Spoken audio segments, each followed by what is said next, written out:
欢迎来到巴巴娱乐呀频道，请订阅频道，所以大家不要错过当天最热门的新闻。我们今天的时事通讯包括以下内容：长安24季未播火出圈，诚意素衣踏雪西京，136件复刻茶器藏匠心。你说现在拍古装剧的那么多，为啥偏偏长安24季还没播就能让这么多人惦记？我跟你讲，就凭诚意那个银发造型和刘奕君端茶杯的小指头弯的那一下，这剧就已经赢了一半了，你信不信？我记得预告片里有个场景特别戳我，诚意演的谢怀安一身素衣撑着把皂伞在雪地里走，身后脚印很快就被新雪盖住了。这画面简直了，你说他是在找人报仇呢，还是在找自己啊？而且你发现没？他的衣服颜色和那些黑衣玄甲的侍卫形成特别鲜明的对比，据说这暗示了阴阳对立什么的，连飘下来的雪和湿漉漉的路都有讲究，搞得我现在看古装剧都不敢快进了，生怕错过什么隐藏线索。说到诚意这次的角色，真是和他以前的形象差别太大了，以前可能是仙气飘飘或者正气凛然，这次直接来个疯批谋士，人狠话不多，能不放过的全都不放过。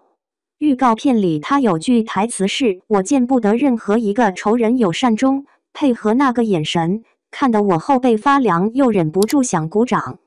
而且听说他的表演细腻到连昏迷时的呼吸频率都要配合内力损耗程度，这哪是演戏啊，简直是医学实验了。不过最让我惊讶的是刘奕君老师，他为演好唐朝帝王，居然专门花了3个月研究唐代礼仪。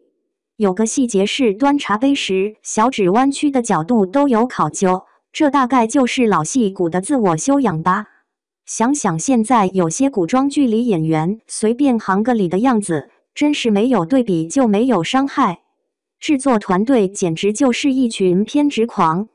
136件茶器全部复刻自法门寺的公文物，这是要搞唐代茶具博物馆吗？长安西市实景搭建花了186天，差不多半年时间就为搭个布景，现在拍剧都这么卷了。还有那个动态光影系统，据说能让烛火光影在演员脸上自然摇曳，营造出那种明暗交织的权谋氛围。我突然理解为什么这部剧投资能高达1.3亿，布景服化道就占了60%以上。朝堂戏的站位变化据说暗含兵法阵型，文戏武拍让静态对话有了动作戏的张力。而且人物名字也不是随便取的，像谢怀安这名字既有命运反讽的意味，又暗含心怀天下而安的终极蜕变。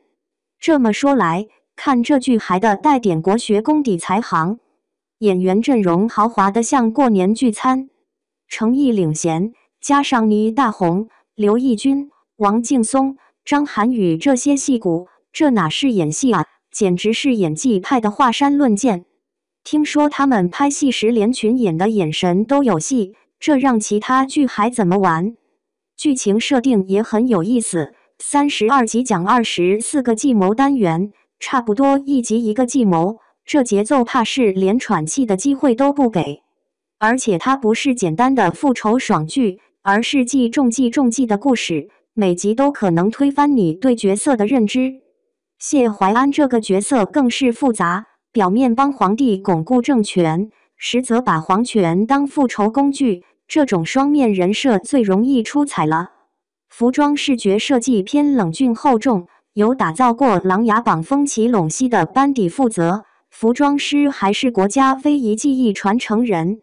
看来这剧不仅要讲好故事，还要顺带展示一下中国传统美学啊！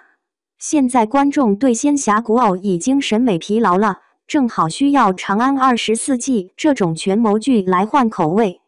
未播先热也不奇怪，抖音相关浏览量破3.2亿，微博话题长安24季诚意复仇新剧热度破78万，还登上豆瓣2025年度最期待古装剧 Top 3。看来大家都等着看这群戏骨怎么飙戏呢。说实话，我现在最好奇的是谢怀安最后到底会怎么选择？是完成个人复仇就走人，还是真的心怀天下而安？你说一个人被仇恨驱动了10年，真的能轻易转变吗？这剧好像要探讨的不是简单的权谋争斗，而是什么牺牲与轮回的悲剧美学，听着就很有深度。不过让我纳闷的是，为什么现在的权谋剧都喜欢把主角设定成疯批形象呢？是从什么时候开始，冷静理智的谋士不吃香了，非要带点疯狂特质才受欢迎？这算不算是我们对天才的一种刻板想象啊？《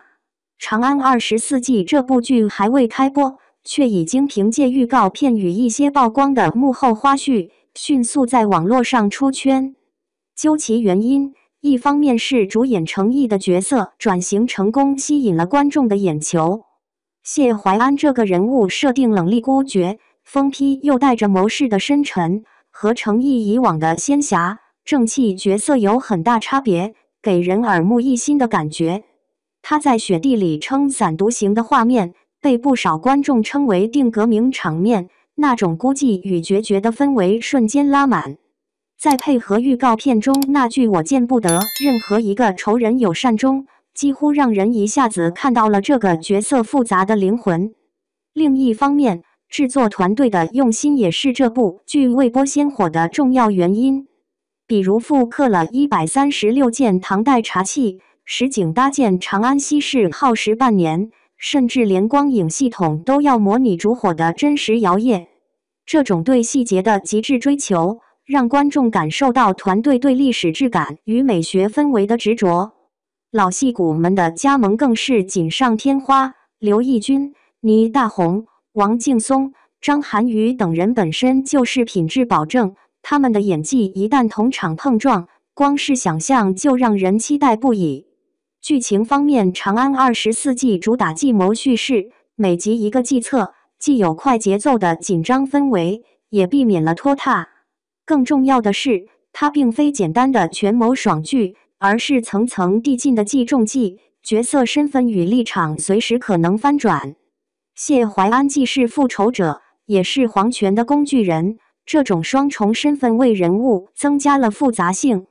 名字怀安更暗含着他可能从复仇走向天下大义的命运转折，这种深度很容易引发观众的思考。未播先热，除了诚意的流量与颜值加成，其实更说明观众当下对古装剧的需求已经从甜宠、仙侠转向更成熟厚重的叙事。长安24季恰好填补了这个市场空白，它不仅仅是一部剧，而像是一次唐风权谋美学的全景展现。至于谢怀安最后的选择，是执着复仇还是心怀天下，或许正是这部剧最具张力与哲思的核心悬念。